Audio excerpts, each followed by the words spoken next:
होगा मुंह तोड़ देंगे। आंटी जी ऐसा क्यों कह रही है, ये जानने के लिए देखिए हमारे ये ब्लॉग। तो आज है हमारी छुट्टी का दिन और हम लोग जा रहे हैं स्विमिंग पूल। कौन रो? और दुकान खोल रहे थे अपन। तो थोड़ी देर चलने के बाद हम लोग पहुंच जाते हैं अपने सिग्नल पर। तो वहां पे हम दोनों को उतरना पड़ता क्योंकि एक गाड़ी पे थे हम लोग 4 जन।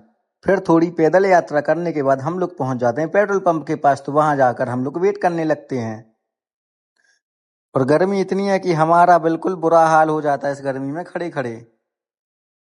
फिर हमारे राजू भाई एक और बाइक लेकर आते हैं तो मैं उसकी बाइक पर सवार हो जाता हूँ। फिर चलते हैं हम अपने रास्ते पर आगे।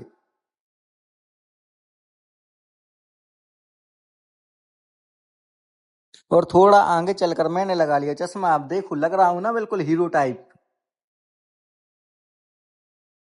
फिर मुझे लग जाता है चस्का रैप गाने का तो मैं बन जाता हूँ सस्ता रैपर।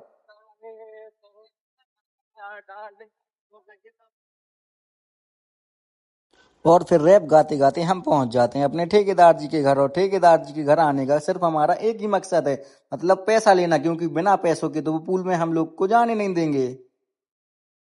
तो जैसे ही मैंने कमरे का गेट खोला तो वहां पे मुझे ठेकेदार जी तो नहीं दिखे, लेकिन दिखी उनकी प्यारी वाइफ, हमारी प्यारी भाभी जी। होगा मुंह तोड़ देंगे। लेकिन मेरी भाभी जी ने तो मुझे भाषण सुना दी। मुझे लग रही थी बहुत तेज भूख, तो मैं पहुंचा सीधा किचन की साइड। तो किचन में एक पूड़ी रखी थी और थोड़ी सी चटनी। तो मैंने फटाक से उसको लिया और अपने बिल्कुल मुंह में दबा लिया। फिर मैं यहाँ पर अपनी भूख मिटाते हुए आराम से चला जाता हूँ भाभी जी के कमरे में। ये पैसा ही पैसा। फिर भाभी जी देर ना करते हुए फटाक से अपने लॉकर में से पैसे निकालकर हम लोग को देने लगती हैं। पैसे पैसा मिलने के बाद मैं बन गया हीरो। और फिर देर ना करते हुए हम आ जाते हैं बाहर और निकल जाते हैं अपने आगे के सफर पे।